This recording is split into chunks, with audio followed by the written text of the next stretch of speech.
स्त्री हो या पुरुष, इन 4 कारणों से उड़ जाती है नींद। महाभारत में एक समय जब महाराज धृतराष्ट्र बहुत व्याकुल थे और उन्हें नींद नहीं आ रही थी, तब उन्होंने महामंत्री विदुर को बुलवाया। कुछ समय बाद विदुर महल में महाराज के सामने पहुंच गए। धृतराष्ट्र ने विदुर से कहा कि मेरा मन बहुत व्याकुल है। जब से संजय पांडवों के यहाँ से लौटकर आया है, तब से मेरा मन बहुत अशांत है। संजय कल सभा में सभी के सामने क्या कहेगा, यह सोच सोचकर मन व्यथित हो रहा है। नींद नहीं आ रही है। यह सुनकर विदुर ने महाराज से महत्वपूर्ण नीति की बात कही। विदुर ने कहा, जब किसी व्यक्ति, चाहे वह स्त्री हो या पुरुष, दोनों के जीवन में ये 4 बातें होती हैं, तब उसकी नींद उड़ जाती है और मन अशांत हो जाता है। ये 4 बातें कौन कौन सी हैं, आप भी जानिए। पहली बात, विदुर ने धृतराष्ट्र से कहा, यदि किसी व्यक्ति के मन में काम भाव जाग गया हो तो उसे नींद नहीं आती है।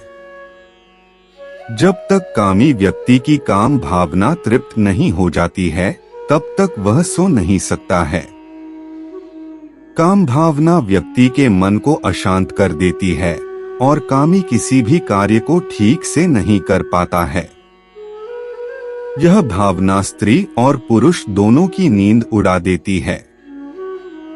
दूसरी बात, जब किसी स्त्री या पुरुष की शत्रुता बहुत बलवान व्यक्ति से हो जाती है तो उसकी नींद उड़ जाती है। निर्बल और साधनहीन व्यक्ति हर पल बलवान शत्रु से बचने के उपाय सोचता रहता है। उसे हमेशा यह भय सताता है कि कहीं बलवान शत्रु की वजह से कोई अनहोनी न हो जाए। तीसरी बात, यदि किसी व्यक्ति का सब कुछ छीन लिया गया हो तो उसकी रातों की नींद उड़ जाती है। ऐसा इंसान न तो चैन से जी पाता है और न ही सो पाता है। इस परिस्थिति में व्यक्ति हर पल छीनी हुई वस्तुओं को पुनः पाने की योजनाएं बनाते रहता है।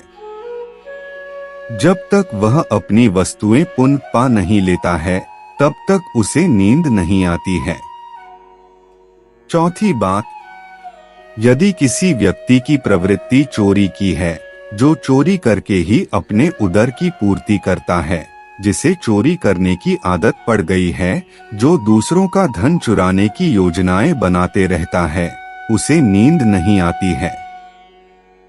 चोर हमेशा रात में चोरी करता है और दिन में इस बात से डरता है कि कहीं उसकी चोरी पकड़ी ना जाए। इस वजह से उसकी नींद भी उड़ी रहती है। कौन है विदुर?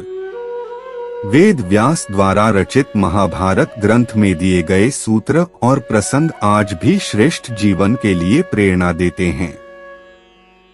वैसे तो महाभारत में कई महान पात्र हैं। इन महान पात्रों में एक पात्र ऐसा है जो दासी का पुत्र था। दासी पुत्र होते हुए भी महाभारत में इस पात्र की महत्वपूर्ण भूमिका रही है। यह दासी पुत्र है कौरवों के महामंत्री विदुर।